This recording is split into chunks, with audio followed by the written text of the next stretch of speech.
des deux cornes.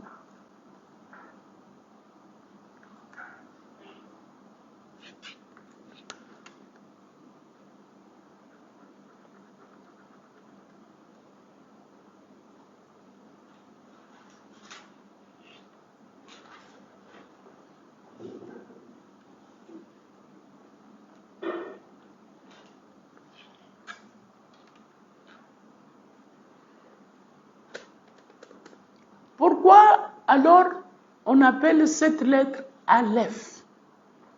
Aleph. Aleph. Tu es où? Toi? Non. Tu me réponds. Tu n'as pas répondu. Non, je suis là. Tu es où?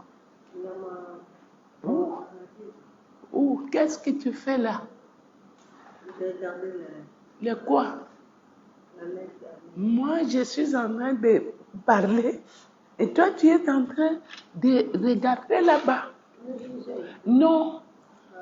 Est-ce que tu as vu que tout le monde fait ce que tu fais? Ok. Maintenant, ma question, pourquoi on appelle Aleph? On appelle aussi les lettres alphabétiques chez eux Aleph. Et puis on appelle la lettre Aleph. Qui peut nous aider? Est-ce que vous avez compris ma question? Qu'est-ce que tu as compris, mon fils? Ah, tu veux que je répète? Je dis ceci. Les 12 lettres alphabétiques, en hébreu, ça s'appelle Aleph. Les 22. Amen. Pourquoi cette lettre seule, on l'appelle Aleph? Parce qu'elle représente Dieu très bien. Maman? Non, je croyais que ça voulait dire les débuts, l'ensemble. Les débuts, l'ensemble, oui.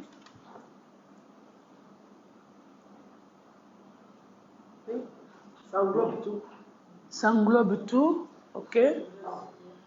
Parce que c'est la source de tout. C'est la source de tout. Mais pourquoi les Français, ils ont dit alphabet? Comme si c'était... Ils nous ont amené quelque chose de nouveau. Parce que ici, on dit Aleph Bet. Ok? Aleph Bet. Pourquoi? Pourquoi on nous dit Aleph Bet?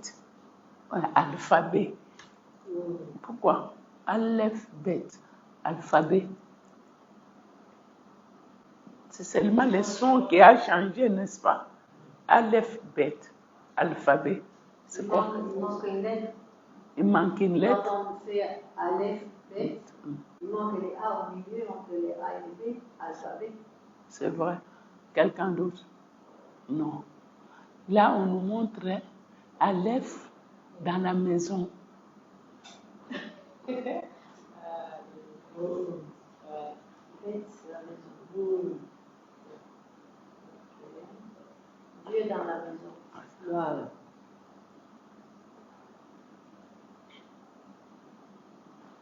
Mais alphabet. Qu'est-ce que tu étudies ici? Tu étudies le français ou tu étudies là? Non. Non, moi je ne suis pas dans le français. J'ai dit tout simplement qu'ils ont traduit, c'est tout. Je ne suis pas en français. Quand tu me dis et en français, cela veut dire je vais vous amener des choses en français. Moi je ne suis pas en français. Je parle français, mais je ne vous enseigne pas en français. Je suis en train de vous enseigner quelque chose en hébreu. C'est pas ça. Moi, j'ai seulement voulu vous montrer comment le monde trique les choses qu'eux-mêmes ne comprennent rien du tout. Donc ici, on est en train de parler de Aleph Bet. Alors, les Aleph dans la maison. Donc là, alors on ajoute Bet, parce que la question pourquoi on appelle Aleph. Donc on Mais ajoute bien Bet sûr, aussi. Aleph, cela représente Dieu. Dieu dans la maison. Dieu. Aleph, ça représente Dieu. Et Aleph, Bet, Dieu. Alphabet, Mais ça se dit seulement en français. Mais les mots n'étaient pas alphabet, les mots étaient aleph, bête. Mais même en français, c'est pas aleph. Maintenant, en français, s'ils disent aleph, bête, on va se moquer d'eux. Alors, il faut un peu jongler pour dire que alphabet. Mais en réalité, c'est aleph, bête. Donc, cela veut dire que toutes les lettres composées se trouvent que dans les deux lettres, aleph et bête. Donc, nous pouvons voir même ici déjà aleph, nous avons déjà des lettres ici. Nous avons déjà yud, yud, nous avons ici vav. Vous comprenez? Donc, si nous prenons les bêtes, nous l'ouvrons, nous fermons, nous faisons ceci, nous déplaçons ceci, nous allons voir que toutes les lettres se trouvent là-dedans. Amen, amen. Donc, en réalité, les aleph bêtes ne sont pas seulement des lettres que nous voulons étudier. Nous voulons étudier autre chose qui est cachée dans aleph bête. Pourquoi? Parce que le monde a été créé par aleph bête, par des lettres. Donc, ce ne sont pas en réalité des lettres, mais ce sont des lumières. Ce sont des lumières, ce sont des énergies.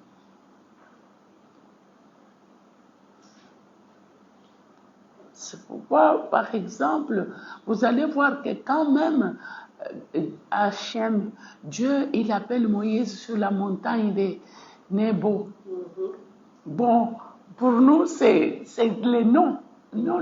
Nebo, c'est Noun et Beth. Donc, cela veut dire dans la montagne où il faut venir. Donc, la montagne des 50. Vous comprenez? Donc, c'est comme ça que nous allons commencer à comprendre beaucoup de choses avec des lettres seulement. Donc, on a écrit une lettre comme ça, tout d'un coup, tu vas voir sa valeur numérique, tout d'un coup, tu vas voir sa position dans l'alphabet. Oui, vous allez voir toutes ces choses, ça va vous positionner directement comment comprendre ce que Hachem veut vous dire. Parfois, il va vous dire avec des chiffres et vous allez maintenant traduire les chiffres en lettres. Par exemple, il dit, s'il y a 50 personnes, donc on nous parle des chiffres nuls, donc une lettre, on nous parle de la porte de 50 que personne ne peut franchir. Il n'y a que des justes. Alors là, nous voyons une prière avec des chiffres. Mais si l'intercession avec des chiffres, vous avez déjà vu ça. Mais si, par exemple, nous trouvons les justes 50, bon, c'est un langage inapproprié, un langage que toi et moi, on ne connaît pas. Donc, cela veut dire qu'on cherchait au moins une personne, mais de cette catégorie-là. De quoi? De 50. 50, c'est quel chiffre? Nun. N. Donc, il n'y a pas. Parce que quand le Mashiach viendra en réalité, on doit ajouter à son nom quelle lettre? Nun. La lettre Nun. Parce que c'est lui qui doit être capable de franchir la porte des 50. Amen. Il n'y avait pas. Et puis, il est descendu à 45. 45, ce sont aussi des justes, mais des justes comme de Noé. Ils peuvent tellement sauver les gens de leur famille. Il n'y avait pas. Il y a des gens ici qui sont incapables même de sauver les gens de leur famille. Et il descend 40. 40, c'est même. Même cela veut dire que c'est la vérité. Donc, Même c'est la lettre qui est au milieu de toutes les lettres. Amen. Or, la lettre qui est au milieu de toutes les lettres, qui doit équilibrer les choses, c'est les maîtres, c'est la vérité. Donc, même par la vérité, on n'arrive pas. Or, tout le monde se dit, tape l'enfant, dis la vérité, comme si la vérité se trouve en lui. Nous ne sommes pas capables même de sauver nos familles par rapport à la vérité qui est la parole de Dieu. Et puis là, on nous montre maintenant les chiffres 30. Chiffre 30, c'est quoi? C'est quelle lettre? C'est la Mède. La Mède. La Mède, c'est...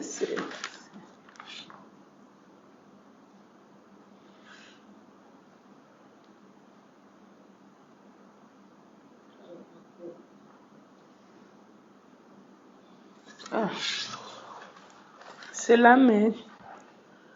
Et cette lettre-là, c'est la lettre des 30. Or, tout le monde n'est pas capable de payer pour les autres. Hein. Ce sont des gens qui trouvent quelqu'un qui peine. On dit, non, on va au foot de la haie. Donc ça, c'est la même. Oui, les chiffres 30, ce sont des gens qui payent pour les autres souvent. C'est difficile. C'est difficile de trouver ces gens-là. Ou de faire du bien et de ne pas revenir à tout ça. Oh, ça est là qui est bon. Ça, c'est le chiffre la même. 30. On n'a pas. Les gens de ce type, on ne les trouvait pas. Même ces gens-là, on ne les trouvait pas à Sodome et Gomorrhe. On n'a pas trouvé ces gens, ce type de gens qui peuvent prendre quelqu'un, comme on dit, dire que non, moi, je vais payer. Tu ne connais pas, peut-être, tu te sacrifies. Tu te prendre en charge, tu te sacrifies pour quelqu'un. Oui, un bon samaritain qui ne connaissait personne et qui a dit non, tu le prends, moi, je payerai. Tu mets la facture là dans mon compte. Ce sont des choses difficiles. Donc, c'est ça les chiffres 30 là. Et là, dans le 20, nous voyons la lettre Kaf. La lettre Kaf, vous savez, c'est comme le Félix, les gens. Il était numéro 20, n'est-ce pas? Les gens ne savaient pas qu'il allait passer, mais moi je savais. Parce que ce sont des gens qui passent par la grâce. Donc, même la grâce ne suffisait pas pour sauver quelqu'un à Sodome et Gomorrhe. Donc, toutes les grâces étaient épuisées et les chiffres 10, même dans les 10 commandements, un seul qui pouvait dire aimer ton frère ou aime. Donc, même l'amour du prochain n'était pas là. C'est comme ça que la prière d'Abraham, elle fut la seule prière qui a donné la somme du roi Mashiach, comme Elimelech. Elimelech, ça veut dire Dieu. Melech, Dieu roi. Donc, cela veut dire que ici, on nous cherche maintenant un roi, l'âme d'un roi qui pouvait maintenant sauver Sodome et Gomorrhe. C'est comme ça que toute la sommation nous donne Elimelech, le roi Mashiach. Donc, ce sont des choses, Zohar va aller loin pour nous montrer ces choses que même avant que la chose soit là, Dieu avait donné déjà la solution. Je vous dis, personne ne savait qu'un jour on va se retrouver dans cette salle. Non. Donc, nos enfants, dans 5 ans, 10 ans, ces enfants ne seront pas ces enfants. Ils auront un bébé Rite, ils auront un bébé pasteur, ceci et cela. Donc, ça sera des familles, ça ne sera pas des enfants. Non, c'est fini. Et eux, s'ils ne arrivent pas à mieux comprendre la Torah, ça sera très difficile pour cette génération-là qui va arriver. Je ne sais pas, nous étions hier, presque nous tous ici, à part mes 3 fils là-bas, Orti, Josué et Espérant, qui n'étaient pas là hier. Mais nous tous ici, on était dans la salle. Qu'est-ce que vous avez compris hier? Qu'est-ce que vous avez compris? Donc, je donne à chaque personne 1 minute. Moi, je pense que, d'après ce que je peux comprendre les différents intervenants, bon, c'était toujours qu'il y a une bénédiction, qu'il y a quelque chose qui nous revient, qui est dans l'air, mais nous n'arrivons pas à nous saisir de cela.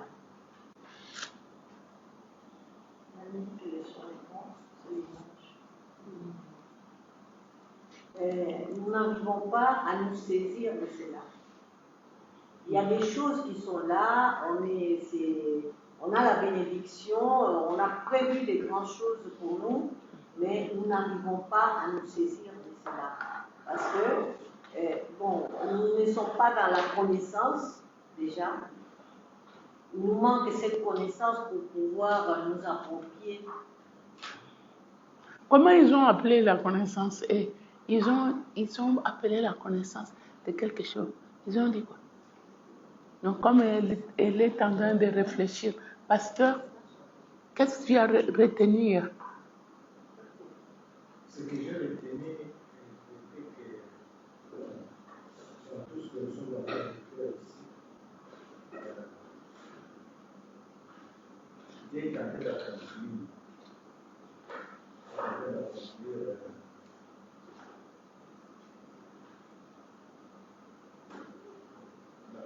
Surtout la destinée de chacun de nous ici, par rapport à la Torah. Mais nos intervenants parlaient par rapport à la Bible. C'est-à-dire que ici, nous apprenons la Torah dans sa dimension profonde. C'est-à-dire que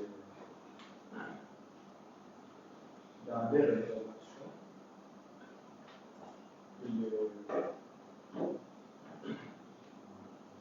ils expliquaient comme la lettre de la parole.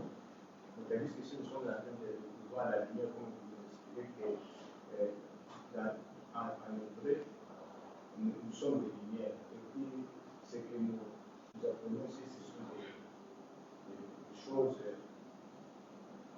non pas comme nous les comprenons dans notre langue, dans notre intelligence, mais ce sont des choses que Hachem avait déjà préparées pour que chaque personne ou bien notre pays aille dans sa destinée. Et surtout, on a parlé, ce qui m'a indiqué, c'est quand il a rappelé l'autre qui a parlé de l'identité, bien de la comparaison d'Israël avec la RDC, pour confirmer que Israël est la terre promise, mais tandis que le Congo est la terre bénie. Et nous faisons partie d'Israël. On a confirmé ça. C'est la première. C'est vraiment juste. Amen. Maman?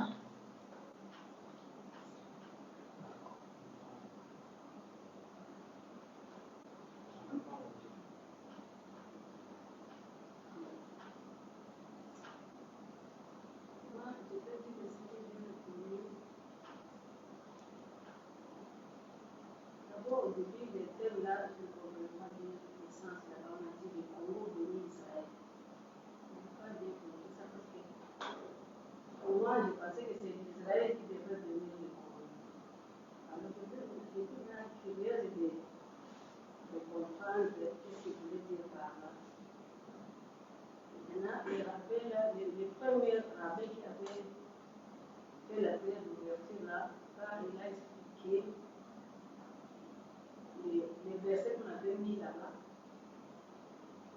Parce que eux, comme le pasteur me dit, eux expliquaient selon la Bible de moi. Maintenant, le rabbin là-bas, il a expliqué celui qui te bénira, je le bénirai.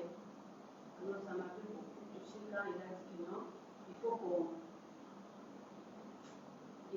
qu'on arrive à se faire du bien l'un et l'autre, et des pays aussi, il faut que l'autre, un pays bénisse l'autre, et tout ça. Donc là, vraiment, ça me toucher. Alors, il dit que la façon dont on nous a expliqué ces versets-là, c'est pas la façon dont la Bible avait expliqué. Et puis, il avait aussi saisi, quand il avait dit que non, le Congo est en train d'aller vers son destin. Donc le moment est venu maintenant pour que le Congo maintenant peut arriver à son destin.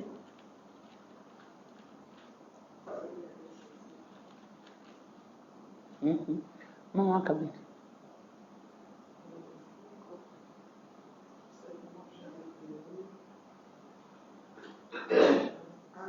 Le rappel a insisté surtout sur le psaume 23 là. Quand il avait lu le psaume 23, le Seigneur, quand il a eu le corps, il restaure mon âme et il me conduit dans les sentiers de la justice à cause de mon nom. À cause de son nom. Alors, moi, il y a des fois,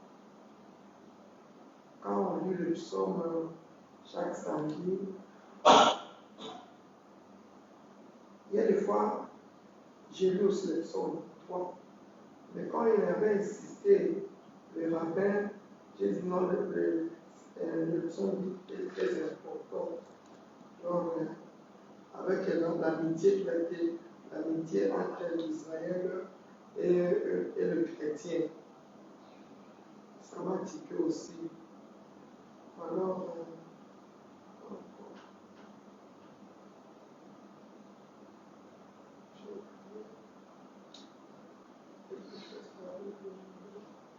non, le fils de Olandi, David a dit, c'est comme s'il ne reconnaissait pas Joshua. Oh, nous l'appelons. Hein? Nous l'appelons. Oui. Pour Olandi, lui, c'était que nous, pour nous, dirais-je, il a reconnu le nom de Jésus. Nous reconnaissons Jésus.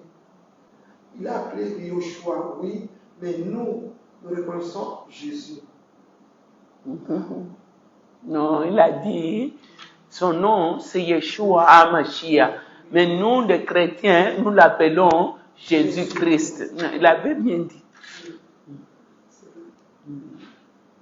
C'est tout. Maman Yvette, tu peux aller vite, hein? Pour compléter, en fait, moi j'ai béni d'abord Hachem parce que j'ai vu que la lumière de la Torah est entrée dans le Congo. Ça, c'est une grande ouverture, ça englobait tout parce qu'il a dit la Torah elle est venue pour apporter la lumière dans le pays.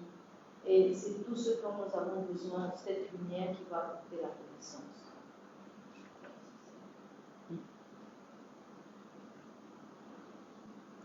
Ngape na lobabuye ke en tout cas eza esengo po eloko yango yango tobandaki kozela naza nasa comprendre que nzambe azomema biso vraiment na ndenge ya lingisi ko na destine vraiment ya Congo. Donc nzambe azwa lokumu mpona kokomplete na koloba wana nzambe azwa lokumu mpo atikali kaka nzambe po yango rabe wana atamaki na Térim 23. Donc malgré bakomba nyonso te euti oleka awa banini ezoleka nzambe azomema biso na destin na ye sikoyo. Donc c'est ça na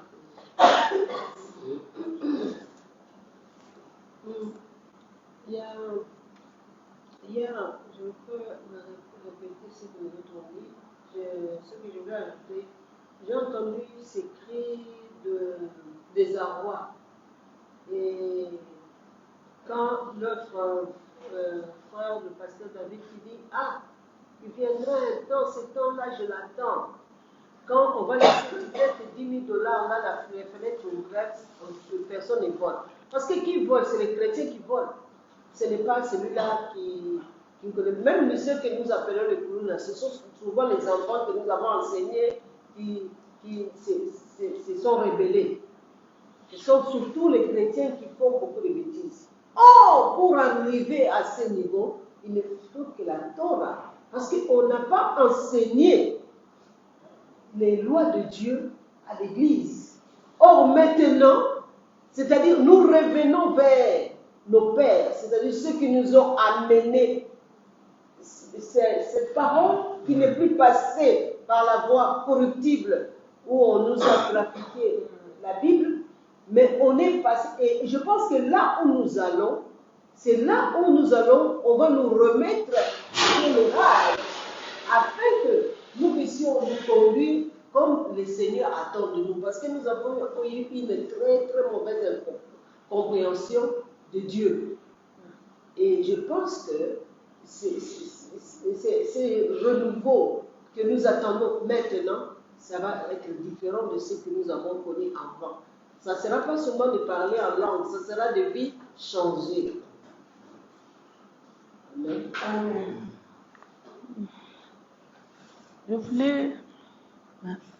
Je voulais dire une chose. Dans tout ce que les rabbins ont dit, et aussi tout ce que tous ces gens-là ont dit, ils voulaient dire quoi en réalité? Qu'est-ce que tous ces gens-là voulaient dire? Est-ce que c'est une question capitale qu'on devrait réellement se poser? Parce que le frère David Olangué a dit quelque chose. Il a démontré comment, quand ce pays avait Dieu et quand ce pays n'avait pas Dieu. À quel moment on a vu que ce pays avait Dieu? Au moment où ce pays s'est attaché à Israël. Pas à la Bible. Pas à la Bible. Parce que la Bible, ils en ont toujours. Quand ils se sont attachés à Israël et au Dieu d'Israël, et alors la flèche montait en tout. Et quand ils ont abandonné Israël et leur Dieu, donc la chute était là. Donc cela veut dire, le Dieu qu'ils ont maintenant, ce n'est pas le Dieu, c'est un faux Dieu. Ce n'est pas le Dieu d'Israël. Quand ils vont rentrer chez le Dieu d'Israël, et ils vont rentrer chez le peuple de Dieu d'Israël, c'est en ce moment-là que tout va recommencer comme avant. Donc là, nous sommes en train de vivre l'apogée, quelque chose qui va s'installer maintenant. Donc, on a essayé avec nos dieux, on a essayé avec nos connaissances, ça n'a pas tenu. Voilà la conclusion du rabbin. Il a dit, au moins si vous acceptez les savoirs de ce peuple et de son Dieu, et au moins si vous acceptez les savoirs, C'est ça, ce savoir-là. Aujourd'hui, on a commencé par la lettre Aleph. Alléluia. Au moins, si vous acceptez les savoirs, parce que les savoirs, en réalité, dans la Bible, c'est ce qu'on appelle la da'at. C'est ce que le Seigneur a dit dans le livre de Jean, chapitre 17, le verset 3. Qu'est-ce qu'il a dit? Adonai, il a dit ceci. La vie éternelle, c'est de te connaître, toi le seul vrai Dieu, et c'est lui que tu as envoyé. Cette connaissance-là, c'est ce que les rabbins disaient hier. Ils disaient, au moins si vous acceptez cette connaissance-là, parce que c'est la connaissance-là qui amène l'homme à la vie éternelle. Or, s'il n'y a pas cette connaissance-là, parce qu'on ne nous a pas appris la connaissance, non, on ne nous a pas appris la connaissance. Vous savez, même quand nous allons pour adorer, est-ce que vous avez vu des femmes venir avec des parfums, avec des ceci dans la maison de Dieu, juste pour, how to say? Verset pour asperger. Yeah. Juste que tu le fais pour le Seigneur. On va dire que ce sont des... Vous êtes en train d'idolâtrie, non. Or, dans les cultes, en réalité, il y a des objets. Il y a des objets de culte. Il y a des objets de culte. Comment vous pouvez faire un culte sans les objets? C'est pourquoi nous avons la chair, tout ça, ce sont des objets de culte. Et nous voyons toutes ces femmes-là d'Israël, quand ils partent comme ça, ils achètent des parfums, de bonnes odeurs. Mais ce n'est pas possible.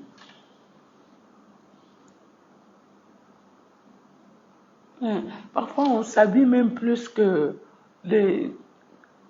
Comment tu peux venir à l'église? Tu as mis des parfums, tu as mis ceci, tu as fait cela, tu as fait ceci. Mais quand tu regardes la chaise que toi tu es assise là, tu peux en acheter toi 10. De $10, tu prends seulement $100, tu dis non. Là, je change quand même. J'achète moi 10 chaises bien. C'est moi ici, d'autres moi, je vais acheter. Et c'est comme ça que le Seigneur va commencer à nous bénir. Amen. C'est comme ça, parce que le Seigneur sait que tu l'as mis dans ton programme à toi.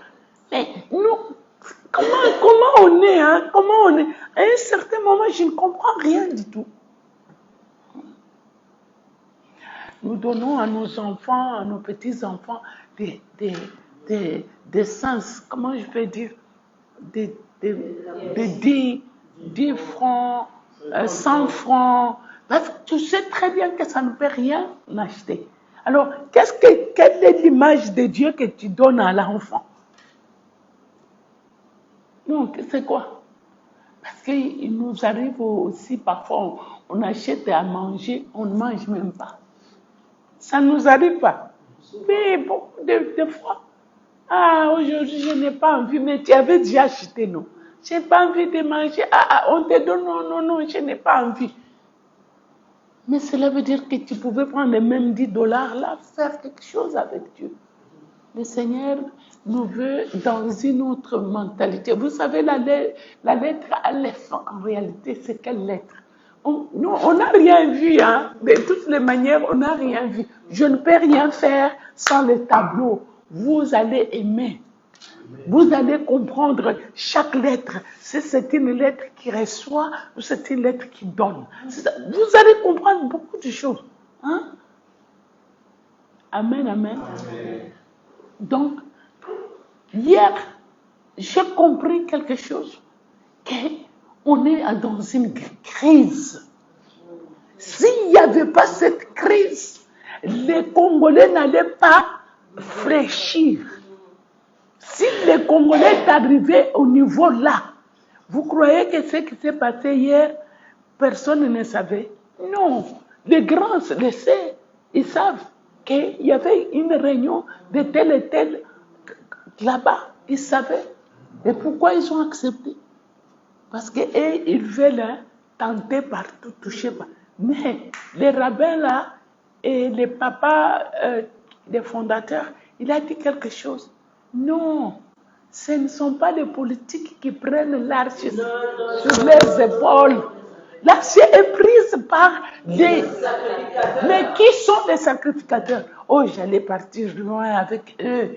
Parce que là-bas, on ne nous a pas dit que les sacrificateurs ont tout sang, Jésus-Christ. Est-ce qu'on nous a dit qu'un homme et une femme? Je vous ai fait un royaume des sacrificateurs. Cela veut dire, si toi, papa et maman, vous ne voulez pas prendre l'arche sur votre épaule, votre enfant vient, il prend, tu dis non. Tu dois attendre jusqu'à ce que moi je mettrai. Non, les choses de Dieu ne sont pas comme ça. C'est lui qui a compris, c'est celui qui part.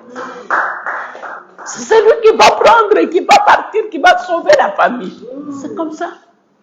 C'est comme ça. Donc, je vous dis la vérité, là, on a vu vraiment l'échec de la Bible. Là, c'était l'échec. Donc, ils ne savaient pas nous dire quoi. Parce qu'ils ont démontré ça que dès qu'on a laissé les dieux d'Israël, on a tout abandonné, le pays est tombé. Alors, je vous en supplie, rentrons chez les dieux là et chez les peuples là, nous allons vivre. Donc, cela veut dire que aujourd'hui là, il n'y a personne qui va se lever dans cette ville pour dire que la Torah est fausse. Croyez-moi, et tous là, ils savent que je suis ici. Ils savent. Et Dieu, il nous a fait grâce. J'ai voulu que vous puissiez entendre de vos propres oreilles que la Bible a échoué. Et que leur Dieu a échoué. Le Dieu qui va faire quelque chose ici, c'est le Dieu d'Israël, du peuple du Shabbat, et le Dieu de la Torah, qui va relever ce pays. Et même ils ont dit ça. Donc, comme vous êtes là, ce pays repose sur vous. Amen. Non, vous n'allez pas croire, parce que vous voyez tout simplement, parce que vous n'avez pas l'argent. Vous avez la Torah. Amen.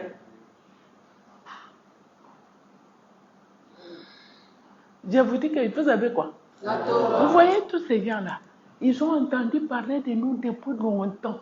Vous savez ce qu'ils nous ont dit? Nous, notre problème, c'est Maman Rite, ou rien. Et tu sois là, ou rien. Non, même si nous, on ne vient pas sentir. Ah non. Toi, tu dois être là. Toi, tu dois être là. Et nous savons que le travail que vous êtes en train de faire ici au Congo, nous, on ne pouvait pas le faire. Ça vous attendait que vous, le courage que vous avez. Vous avez le courage pour que aujourd'hui nous puissions être ici. Dieu vous acclame. Parce que il y a tous les moyens pour que nous ne puissions pas être ici. Tous les moyens possibles. Mais le Seigneur a fait que nous soyons là sans argent. Sans argent, on est là. Donc avec la Torah, on peut tout. Amen. Parce qu'avec leur richesse et tout, les Rwandais est là, les ceci sont là. J'avais dit, nous allons entrer, si vous voulez, j'ai dit que donnez-moi seulement moi seul, les Rwandais là, moi seul, je vais les écraser dans moins de 10 minutes. Les gens me regardaient comme ça, me disent, comment tu vas le faire? J'ai dit avec la Torah. Ça, c'est plus que la bombe. Amen. Alléluia. Amen. C'est ce Dieu-là que vous avez. Vous avez entendu ce que cet homme-là a dit. Il a dit, le président a dit, quand je regarde tous les pays qui entourent Israël, ce sont des grandes puissances. On ne blague pas. On ne blague. Mais regardez ce que Dieu fait. Si tu pars comme ça là, tu ne sais même pas tu es sur quel territoire. Tu mets seulement ton pied sur une autre terre qui n'est pas Israël, on te pousse derrière. Israël, c'est une terre de miracles. Alléluia. Et dit, hein, tous ces pays-là, ils n'arrivent pas à bombarder. Non, Dieu se moque d'eux. Quelque chose de petit comme une goutte d'eau. Dieu dit, hein, c'est la prunelle de quoi? De mon... Et dit, hein, essaye seulement, tu vas voir. Dieu peut t'envoyer des mouches. Dieu, l'Éternel est Dieu des armées. Vous avez déjà vu l'armée des mouches? Vous avez déjà vu l'armée des moustiques? Vous avez déjà vu? Des abeilles. Je ne peux pas toucher aux abeilles. Non, c'est trop fort déjà. Amen, amen. Donc c'est pour vous dire que vous avez la Torah, c'est plus qu'une bonne. Si la réunion d'hier a été faite, moi je vais dire, c'était pour nous encourager. C'était pour vous dire que vous voyez, peut-être quelqu'un parmi vous pouvait avoir des découragements avec ces histoires de Torah. Chaque jour, on nous saoule. Je ne vous saoule pas, je vous aide. Parce que moi là, je peux vous foutre en l'air. Et alors après, moi, je vais voir toutes les bénédictions là. Est-ce que je peux dormir dans toutes les maisons de Kinshasa? Non. Alors pourquoi je vais vouloir avoir toutes les bénédictions? Et vous aussi, vous ne pouvez pas me foutre en l'air. Est-ce qu'on comprend? Amen. C'est pour nous dire que vous êtes ma bénédiction et moi, je suis votre bénédiction. Amen. Même si tu dors aujourd'hui sans manger, c'est un petit rien. Demain, les choses vont changer. Amen. Et vous, si vos cœurs ne sont pas changés, vous n'allez pas bénir les autres. Or, Israël a été créé pour la bénédiction des autres. Si Dieu va vous donner beaucoup de choses, c'est pour que vous arriviez à bénir les autres. Amen. Amen. Celui qui bénira Israël sera béni. Point. Dieu savait qu'il avait mis des choses en nous pour les bénir. Et que, à son tour, que lui nous bénisse encore. Amen. Alléluia. Donc, je bénis le Seigneur. Il est quelle heure? Voilà. Je bénis le Seigneur. Si on avait vraiment les tableaux, nous allions avoir plus, mais aujourd'hui, nous allons prier. Nous allons prier pour toutes les manifestations qui vont se passer. Nous voulons que le Seigneur prenne les choses à la main. Amen. Nous ne voulons pas avoir de dettes, ni ici, ni dans nos maisons. Nous voulons être respectés ici. Nous voulons être des hommes et des femmes respectés. Est-ce qu'on comprend? Parce que si toute la République reconnaît que le Dieu de Torah, c'est le véritable Dieu qui bénit, comment nous, on ne sera pas bénis? Nous devons prier pour que ces choses arrivent. Le peu de minutes qui nous restent là, si tu vas te lever, si tu vas... Bien aimé, regardez, je vais vous dire une chose. Non, c'est fini, on veut prier. Oh, wow!